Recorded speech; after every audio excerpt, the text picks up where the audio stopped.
What's up, guys? Lance, the Obscure Movie Guy, coming to you once again with another fun-filled, fact-filled video that you probably won't care about, but we're going to do it anyways. Trying to change the world one post at a time. Now, if you've been following me, which you should be, a few weeks back I went ahead and did a promotional video, trailer video, wasn't necessarily a trailer reaction. Anyways, I did a video for Rick Danford and his new film, Velocity Kings Ride or Die, which had its premiere yesterday, August 31st, at Cinema 6 Theater in Newport Richey, Florida, to great fanfare. They actually had two theaters. I think they both got sold out. One even got moved into a bigger theater in the complex to house more people because they sold so many tickets. So we're going to go ahead and talk about Velocity Kings Ride or Die because Rick wanted me to go ahead and check it out. He went ahead and sent me a screener so I could watch the movie itself. It's not available yet to everybody, so I appreciate Rick sending me the link, letting me take a look at it. He wanted me to go ahead and do a review on it. So that's what we're going to do today. We're going to do a full movie review on Velocity Kings Ride or Die. But before we dive into all that, let's take a look back and find out what this movie was all about. In a press release out of Tampa Bay, Florida on August 6, 2024, Rick Danford states filming has just wrapped on the highly anticipated locally produced feature film Velocity Kings Ride or Die. This dramatic thriller, inspired by the popular motorcycle magazine Florida Ride or Die, is set to take audiences on an exhilarating journey through high-octane world of sport bike performers who find themselves entangled in a web of danger following the murder of one of their own. Written by Rick Danford, whose recent supernatural horror film The Clock secured worldwide distribution through Bayview Entertainment, Velocity Kings Ride or Die promises to deliver a compelling story infused with human emotion and heart-pounding action.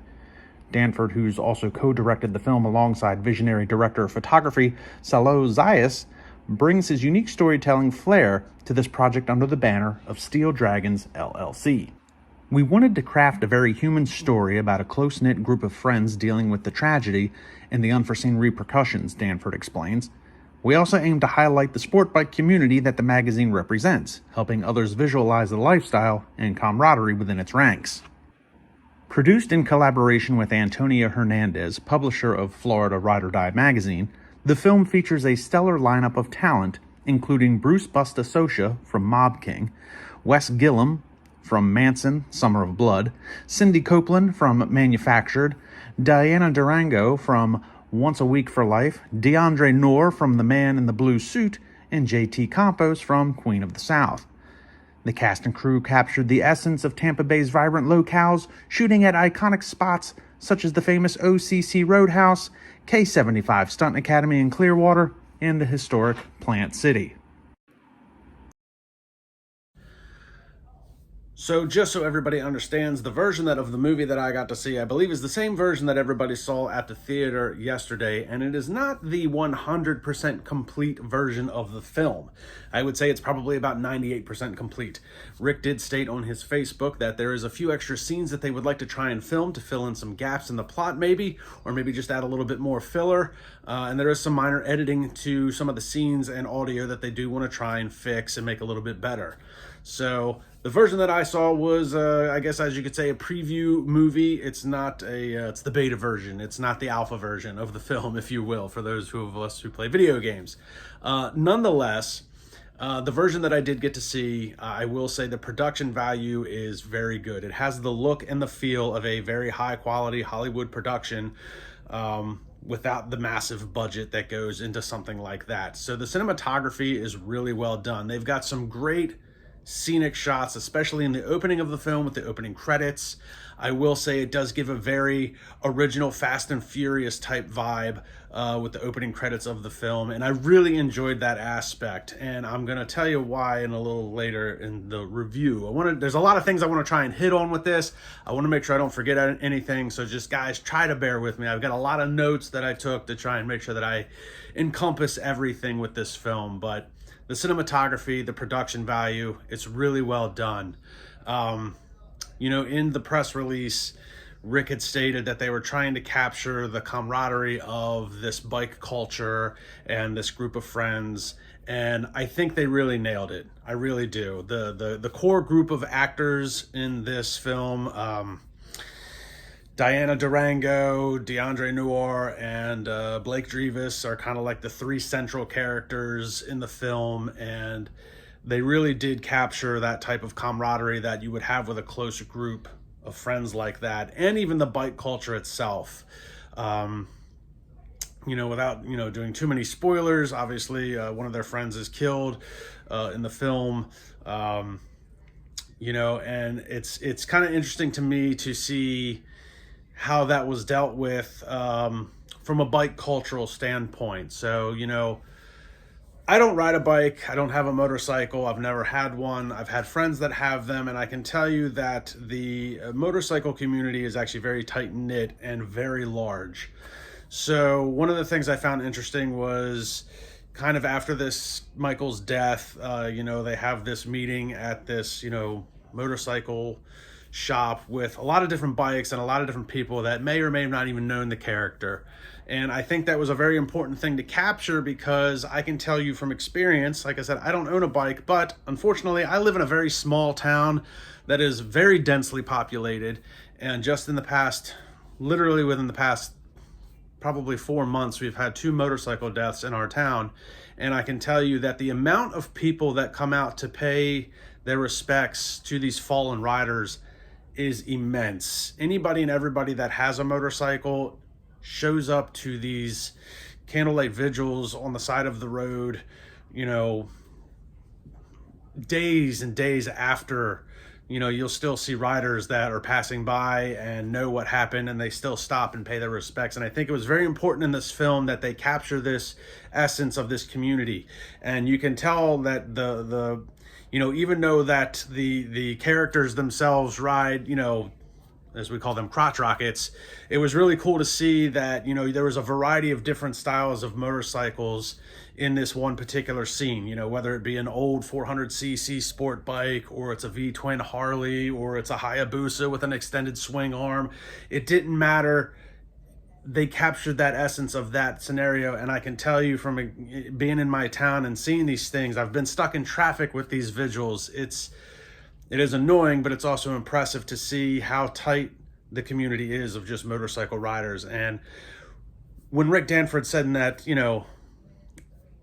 release, that he was trying to capture that camaraderie and the culture of the bike, of the motorcycle community, that they really did that with this film, and they should be really proud of that fact. They did that very well. Again, I akin this a lot to Fast and Furious. What Fast and Furious was for tuner culture with cars, Velocity Kings, I'm not going to put it on that same scale because it's not a grand scale because of how small the film is. But in this community here in Florida, they hit the nail on the head. They got it. They definitely got that.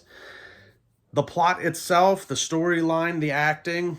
We can start with the storyline. The storyline is written by Rick Danford. It's not anything that you haven't seen before. It's I don't want to say it's basic, but it's, you've seen it in TV shows and you've seen it in movies. Drug cartel, guy trying to do the right thing on the wrong side of the tracks and gets caught up in the middle of it, and he ends up dead. And then, unfortunately, his group of friends are paying the price and trying to correct things. But with that storyline, they left enough of it open to interpretation that it does leave some plot holes, but it kind of lets you fill in the blanks as well. There's a lot of things that I would like to see a little bit more in this film, and that might be what some of these extra scenes that they're going to try and shoot. Because Velocity Kings in the film is like a kind of like a group stunt team that they kind of compare to the Harlem Globetrotters. I liked that analogy in the film, and I don't know if they want to try and fill in that gap with maybe some bike stunts that we could see. There's also a drug king, cartel leader named Serrano that we don't really get to see, so maybe they'll try and allude to that a little bit in some of these extra scenes. But the storyline itself, it's nothing that you haven't seen before, but it was executed really, really well. Same can be said with the dialogue. A lot of the dialogue is actually kind of predictable. But the interesting fact for me with that was it's predictable because a lot of that same dialogue is actually predictable in real life. And what I mean by that is there's a funeral scene after Michael dies where you see a lot of the same people.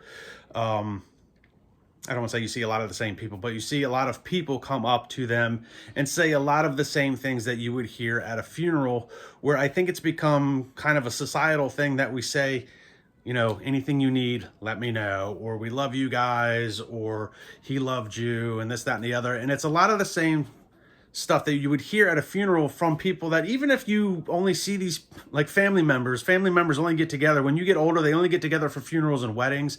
So they say the same crap at funerals and weddings. Anything you need, let me know. But you might not talk to that person for another 6 months. So when I say the dialogue is predictable, it's because you run into real life scenarios where you get that same predictable, you know, dialogue. I'm sorry for your loss. Are you? Because it sucks to hear, but you didn't really know the guy. You barely talked to me as it is. And I'm sorry that you're sorry for my loss. So the predictable dialogue isn't necessarily a bad thing. It's just something that I noticed. However, I will say that the acting from the core group of people, Diana Durango, Blake Drevis, and DeAndre Noir, great. Not only was their chemistry good on screen, but their execution for their characters was really good. DeAndre Noir did a really good job. He was the standout for me in this film. He was the most convincing. Diana Durango was right behind him with the stuff that she had to go through. So really good acting on their part. And to be perfectly honest with you, everybody in the film actually did relatively good job acting. It's just some parts were minuscule compared to others. It was interesting to see Joseph T. Campos in there. Even though his part was small, it was pivotal. And my man Rick Danford, Big Kahuna. I did like the couple of scenes that he was in. The first scene, wasn't really anything but a little bit of filler, but I did like his scene at the bar when the bad guys come in. So that was a lot of fun. He had a really good line that I enjoyed.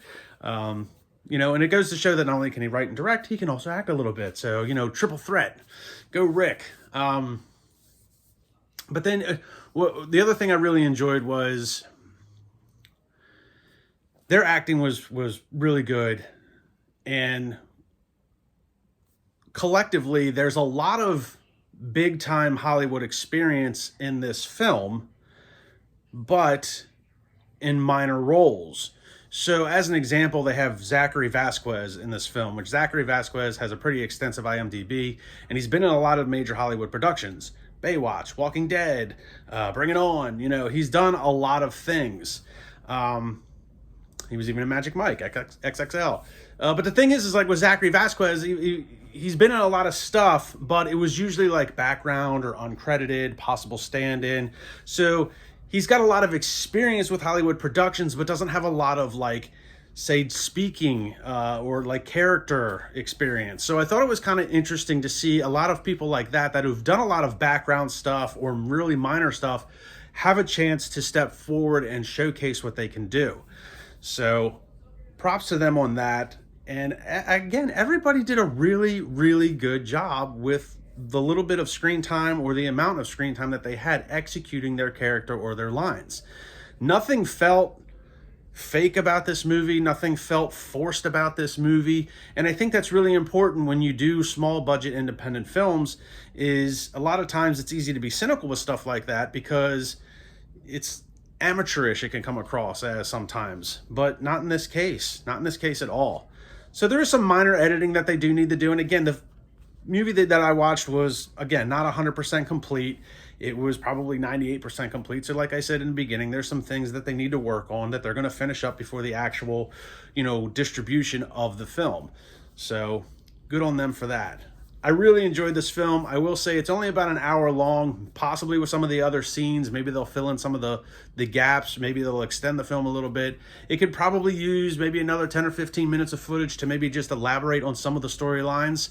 But overall, movie was good. I love the tone of it. Like I said, I really think that they captured the motorcycle community and culture, especially in Tampa, Florida, where there's a lot of sport bikes. It's sunny outside. I love some of the scenic shots that they got. Sun coming up, sun going down. Opening credit scene was really good.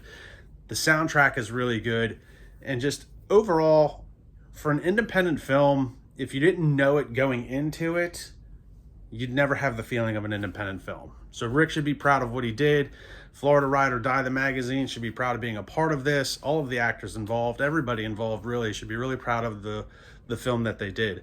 And again, Rick Danford, just to recap a little bit, very busy guy. He's got a lot going on. He runs the Indie Horror Junkie podcast, which was kind of cool because there was a little shot in there with Amy at the Indie Horror Junkie like booth at one of the shows. So it was kind of cool to see her playing a character, you know, kind of getting a little plug in there for Indie Horror Junkie. And he just announced that actually that the Indie Horror Junkie magazine, which their next issue is coming out on September 13th, you can now get at a third location, a third brick and mortar store. There's actually two here in Florida. You have Atomic Horror in Orlando.